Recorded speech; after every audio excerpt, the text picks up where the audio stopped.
Summer is coming to a close, and for the first time in 6 years, Microsoft hasn't brought back its Summer of Arcade promotion. What the heck, Microsoft? We examined its past in order to get some answers.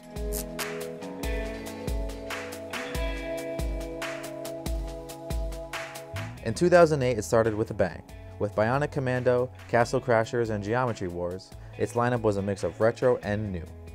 By also including Braid, a then small-time developer in Jonathan Blow stepped right into the spotlight. 2009 showed that Summer of Arcade was an awesome place for smaller developers to reach the large Xbox Live audience. People are still calling for a Shadow Complex sequel, and Trials HD showed players that games with motorbikes needn't be all high-octane to be fun. 2010 was the year of revivals. Lara Croft saw a fairly successful return with The Guardian of Light. Castlevania also saw some traction with Harmony of Despair. Monday Night Combat's addictive multiplayer became a fan favorite, and Limbo was the artistic choice of the year. 2011 was the first time a Kinect game made its way into the mix.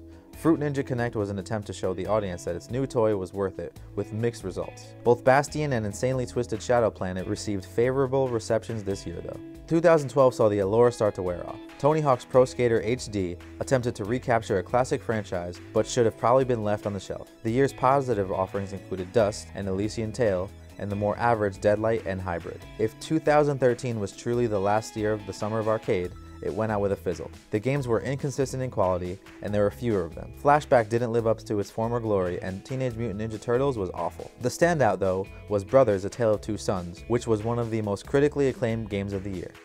What happened? Summer of Arcade's decline meant that once happy customers of this promotion couldn't rely on the picks being good ones. In its opening years, there was confidence that all the games included were enjoyable. As time passed, though, there was considerable decline in the consistency of quality. This is super apparent when looking at the average Metacritic scores from each year. There is also the idea that Microsoft is just too busy putting out fires to launch this year's promotion. With layoffs and restructuring, the focus might have shifted, leaving Summer of Arcade with no support.